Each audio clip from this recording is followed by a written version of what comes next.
ఈవీఎంలపై EC కీలక నిర్ణయం తీసుకున్నారు.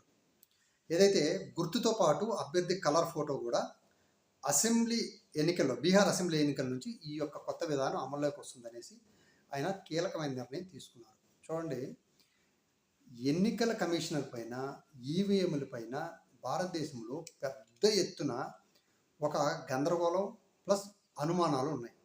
ఈ యొక్క అనుమానాల్ని రాహుల్ గాంధీ గారు బెంగళూరులో ఒక నియోజకవర్గం తీసుకొని, కర్ణాటకలో ఒక నియోజకవర్గం తీసుకొని ఆయన ఎక్కడెక్కడ ఒక్కొక్కరు ఎన్ని ఓట్లు వేశారు, ఏ విధంగా ఒక ఓటరు 4 ప్లేసెస్లో ఉన్నారు, ఇవన్నీ కూడా చాలా క్లారిటీగా డెమో ఇవ్వటం చూసాం మనం.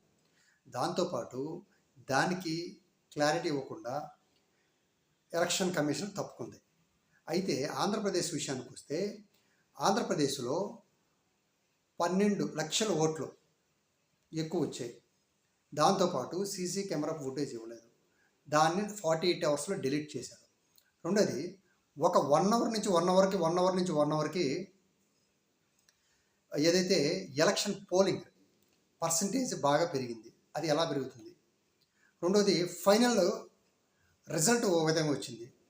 ఫైనల్గా ఎలక్షన్ కమిషనరు చెప్పిన పోలింగ్ శాతం డిఫరెంట్. ఇవన్నిటికి కూడా సరే ఆయన క్లారిటీ ఇవ్వాలి. దాంతోపాటు ఎవరైతే అనుమానాలు ఉన్నాయో వాళ్ళు వెళ్ళి అడిగితే సుప్రీంకోర్టు గైడ్లైన్స్లో వాళ్ళు ఏం చెప్పుకొచ్చారు, మేము మాక్ పోలింగ్ అయితే పెట్టగలుగుతాం, లేదు ఈవీ ప్యాటర్న్స్ ఇప్పుడు లేవు.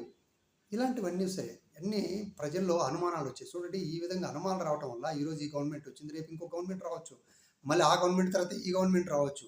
ఏ గవర్నమెంట్ వచ్చినా ఈ విధంగా అనుమానాలు కనుక వస్తే భవిష్యత్తులో ఎలక్షన్ కమిషనర్కి గట్టి షాకే తగలబోద్ది, ఒక ఉద్యమంలాగా వస్తుంది ఖచ్చితంగా.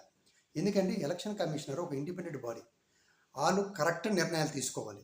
కరెక్ట్ నిర్ణయాలు తీసుకోకుండా ఈ విధంగా అవకతవకలకు చెప్తూ ఒకదాని రిలేషన్ లేకుండా మాట్లాడినట్టయితే ఖచ్చితంగా భారతదేశంలో ఒక ఉద్యమం అనేది ఈ ఎలక్షన్ కమిషన్ అనేది నడుస్తుందని నా ఉద్దేశం.